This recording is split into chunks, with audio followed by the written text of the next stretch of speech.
Imagine this: you've spent your whole life trying to meet expectations. You play the roles, wear the right masks, say what others want to hear. But deep down, there's a silent ache, a quiet voice asking, is this all there is? Now picture something else. What if there was a version of you, not louder, not more aggressive, but wiser, calmer, and quietly powerful? A version that doesn't react to every insult, doesn't chase every trend, and isn't enslaved by the need for approval. That version is not a fantasy. Carl Jung believed it lives inside you. He called it the king. But here's the twist. The king isn't someone you become by chance. It's someone you awaken by choice. And that awakening begins not in the world outside, but within your own mind. In this journey, we're not going to talk about royalty or fairy tales. We're going to talk about how to lead your life like a sovereign, how to think with power, act with clarity, and live with deep, unshakable purpose. And yes, it begins now, because if you've ever felt that you are meant for more, not in a grandiose way, but in a grounded, sacred way, this message is for you. Carl Jung didn't just study the human mind, he mapped it. He saw archetypes, universal figures that live in each of us, and the king is one of the most potent. But like any source of power, it comes with a shadow. And unless you understand that shadow, you risk becoming a tyrant instead of a sovereign. So let's begin. Let's awaken the king, let's reclaim the throne, and most of all, let's learn what it means to lead yourself with power and purpose. To understand the king archetype, we must first step back and ask, what does it mean to rule not over others, but over your own inner world? Carl Jung introduced the idea of archetypes as symbolic figures deeply embedded in our collective unconscious. The king is not just a metaphor, it's a blueprint for leadership, clarity, and inner order. When activated, it gives structure to the psyche. When absent, chaos reigns, not just externally, but internally. The king energy brings a sense of centeredness. He is not swayed by every emotion, not manipulated by fleeting desires. His power does not scream, it resonates. It's the quiet confidence in a man who knows who he is and where he's going. Think of the king as the axis of your inner kingdom. He is surrounded by other archetypes, the warrior, the magician, the lover, but he is the one who integrates them all. Without the king, the warrior becomes violent, the magician becomes deceptive, and the lover becomes obsessive, and yet most men today live with a dethroned king. Instead of inner sovereignty, they're governed by fear, comparison, or ego. Result? Decisions without clarity, reactions without purpose, power without stability. But here's the truth. The king isn't something you earn by achievement. He is already within you, waiting to be recognized. Jung once said, "The privilege of a lifetime is to become who you truly are." That journey is the king's path. It begins with self-awareness, with stepping back and asking, who is really making my decisions, my authentic self, or a collection of fears and borrowed expectations? This isn't abstract theory. It's the foundation of a powerful life, a sovereign life. The king doesn't dominate. He aligns, he listens, he restores balance, and once you've met him, once you've felt that steady presence within yourself, you'll never want to return to the chaos again. Every king carries a crown, but that crown, heavy with responsibility, visibility, and influence, also casts a shadow. Carl Jung was clear, no light comes without darkness. And the brighter your power, the longer the shadow it creates. So what is this shadow? It's not evil, it's not villainy, it's the part of you that you've disowned, denied, or buried. The fears, the envy, the anger, the need for control, the hunger for recognition, the impulse to dominate when you feel small. The tragedy isn't in having a shadow. The tragedy is pretending you don't. Unchecked, this shadow takes the throne. It whispers lies that feel like truth. They don't respect you, so crush them. You're not enough, so prove it at any cost. It replaces vision with vengeance, leadership with control. This is how kings become tyrants. Not because they lack power, but because they've become possessed by it. Jung called this inflation, when the ego expands beyond its limits and mistakes itself for the whole self. It's the psychological equivalent of wearing the crown but forgetting the weight. You've seen it in others. The leader who can't take feedback. The man who dominates every room but can't sleep at night. The father, the boss, the partner, who rules with fear because he's terrified of being seen as weak. But here's the good news. Your shadow is not your enemy. It's your teacher. By confronting it, you reclaim the parts of yourself that have been running the show from behind the curtain. You take the crown back, not by rejecting the shadow, but by integrating it. This is real power. Not perfection, but presence. Not dominance, but dignity. As Jung once noted, one does not become enlightened by imagining figures of light, but by making the darkness conscious. Leadership begins there, in the courage to sit with your own darkness and not run. Because only the man who knows his shadow can wear the crown without being consumed by it.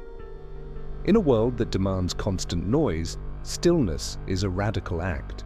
We're conditioned to believe that power is loud, that it moves fast, breaks things and takes up space. But the wisest kings don't shout, they don't scramble, they pause, they listen. Jung understood this. Introspection is not weakness, it is refinement. The king archetype governs not by impulse but by insight, and insight is born in silence. Ask yourself this. When was the last time you truly listened to yourself? Not your fears, not your impulses, but the quiet voice beneath them. The one that speaks only when everything else goes silent. The modern man is drowning in distraction, news cycles, social media, constant alerts. We are taught to react before we reflect, but reaction is the realm of the disempowered. Reflection is the realm of the sovereign. When the king listens, he isn't just gathering information, he's gathering himself. He becomes a center of gravity. Others feel it. They're drawn to it. Because true power doesn't push, it pulls. This doesn't mean withdrawing from life. On the contrary, it means engaging with life from a place of centered clarity. Whether it's in business, relationships, or your own inner battles, the king's strength comes from his ability to return to himself before he speaks, before he decides, before he acts. Stillness is not silence for its own sake. It's strategy, it's sovereignty. A study from the University of Chicago found that individuals who regularly practice introspection are more likely to make values-based decisions and less likely to be influenced by external pressures. That's not just philosophy, that's neuroscience catching up to ancient wisdom. You don't need a throne or a crown to be a king, but you do need presence. So take time, step back, breathe, turn off the noise. Because the king who listens is the one who commands not just others, but himself. And that is the essence of unshakable power. A kingdom without a sovereign is not peaceful, it's vulnerable. And when the king is absent, the ego quickly seizes the throne. At first, the ego looks convincing. It knows how to imitate leadership. It demands respect. It performs strength. But beneath the surface, it's reactive, insecure, and deeply afraid of being exposed. The ego doesn't rule, it controls, it doesn't lead, it manipulates. It chases applause, avoids discomfort, and turns every relationship into a battlefield of validation. When the ego governs your inner world, your decisions become driven by image, not integrity. You say yes when you mean no, you lash out to defend illusions. You climb ladders that lead nowhere just to avoid the feeling of standing still. This inner disorder shows itself in outer ways. Chronic stress, broken relationships, inability to rest. You're doing everything, going everywhere, and yet feeling further from yourself. Carl Jung taught that the ego is necessary, but it's not meant to lead. It's a servant, not a king. When it governs unchecked, your life becomes performative. You start living for others' perceptions, editing your truth, shrinking your soul to fit into roles that were never meant for you. And this is where many lose themselves, not through failure, but through false success, through identities they outgrew but never questioned, through lives that looked full but felt hollow. The solution isn't to destroy the ego, it's to dethrone it, to remind it that there is something wiser, deeper, more stable within you. When the king returns, the noise subsides, decisions become aligned, presence replaces performance. But the first step is awareness. You must see clearly when the ego has taken over and have the courage to call the real king back to his rightful place. Only then can your inner kingdom begin to heal. What happens when the king doesn't just lose control but vanishes altogether? This is more common than we think.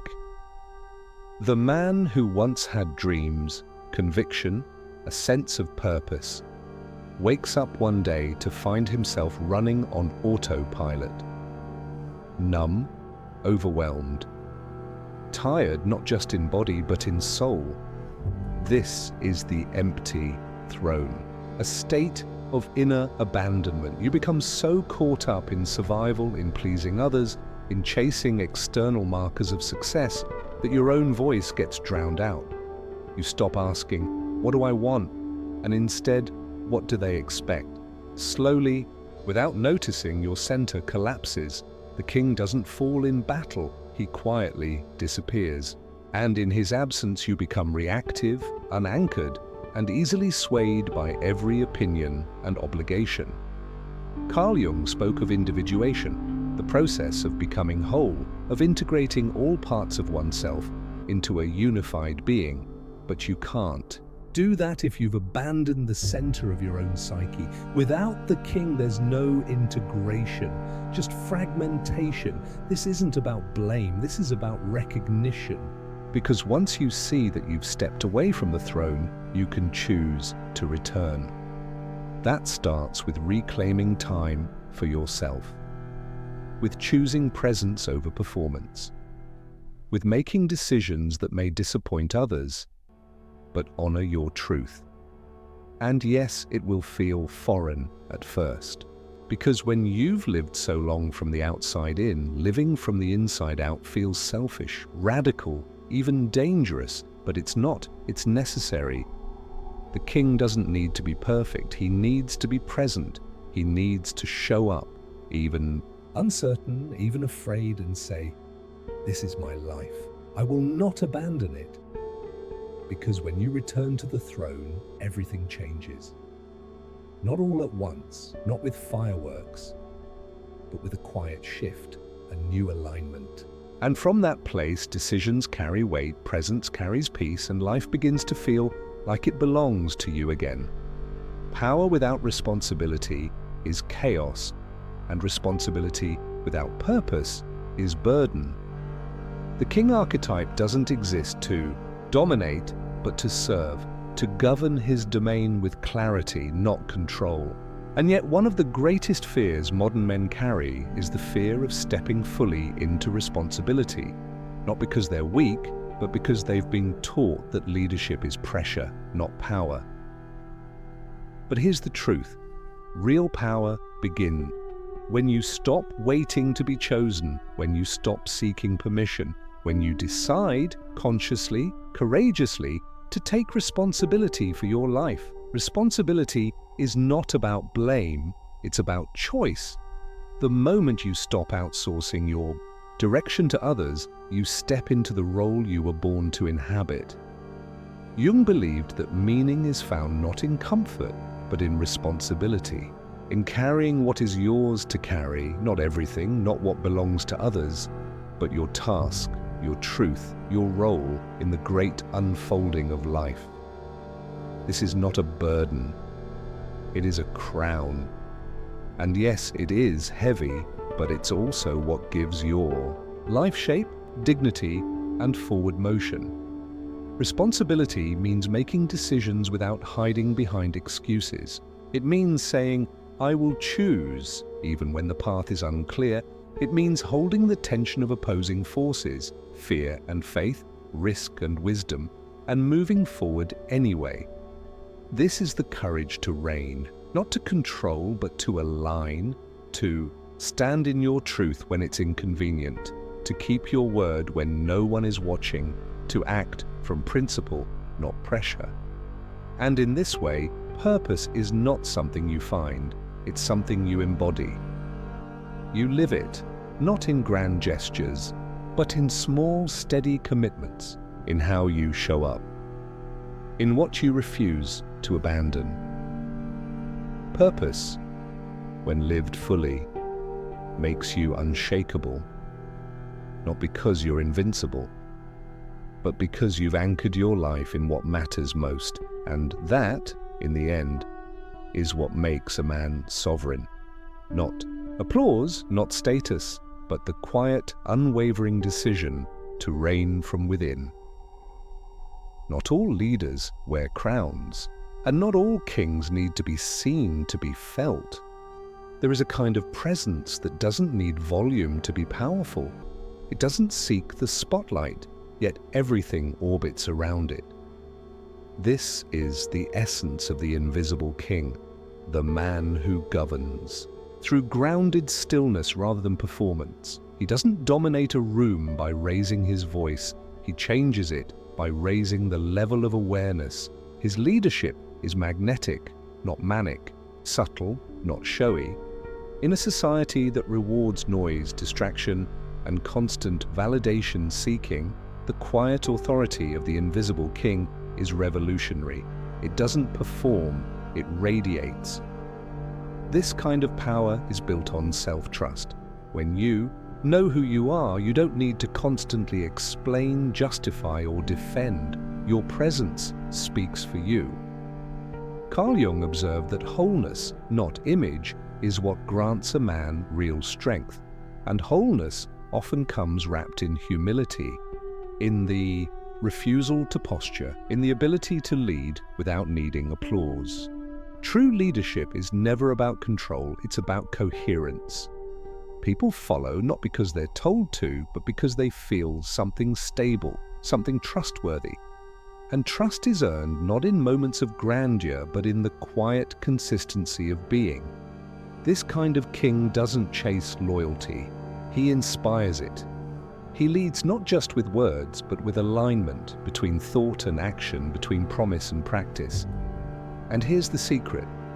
When you stop needing to be seen, your impact multiplies. When you let go of being impressive, you become influential. Because the invisible king is never absent. He's simply anchored so deeply within himself that he doesn't need to shout to be heard. In a world that's constantly trying to pull you out of yourself, being that kind of presence is the most powerful form of rebellion there is. A true king does not live forever, but his presence does. Legacy is not about monuments, it's about meaning. It's the imprint your life leaves, not in the headlines, but in hearts, in the quiet impact that outlives the noise. Many chase immortality through success, reputation, or wealth. But those things fade. What remains is how you made others feel, how deeply you lived your truth, how courageously you carried your crown, Carl. Jung believed that the second half of life is not for expansion but for deepening. A time not to conquer the world but to reconcile with your soul. To ask, what will I leave behind, not in possessions but in presence? The King's final act is not domination, it's transmission. Wisdom passed down, peace radiated outward. A sense of completion that cannot be faked. But you don't build a legacy by thinking about the end. You build it by living the middle with intention. By making choices that reflect your values. By showing up with integrity when it's easier to escape. The way you lead your life becomes the message you leave. It doesn't require perfection, only coherence. It doesn't require greatness, only groundedness. What matters most is not what people remember about you, but what they remember about themselves in your presence. That's legacy. To die with peace, you must live with truth. You must return to the throne, not just once, but every day. You must listen to the silence, face your shadow, choose your purpose, and lead not by demand, but by example. The king archetype is not an achievement. It's a path, a calling, a sacred mirror reminding you that who you are is already enough if only you choose to live from that place. And when you do, you leave something behind that no fire can burn and no time can erase. A life ruled not by fear, but by wisdom. Not by ego, but by essence. Not by noise, but by presence. That is the legacy of a true king. If you've made it this far, it means something inside you is stirring. Maybe it's a hunger for more, not more things, but more truth, more alignment. More of you. You don't need to become someone else to wear the crown. You just need to remember who you are beneath the noise, beneath the fear, beneath the borrowed expectations. The king is already there. So, take this moment, let it mark the beginning of something, a return, not to perfection, but to presence, a choice to think, act, and live with power, not over others, but over yourself. If this message resonated with you, support this journey by liking this video, subscribing to the channel, and sharing it with someone who might need to hear it. And if you want to keep exploring these deeper layers of purpose and self-mastery, I invite you to watch the next video I've selected for you. It's the perfect continuation of this path. Until then, stay grounded, stay sovereign, and never forget you were born to reign. Thank you for watching.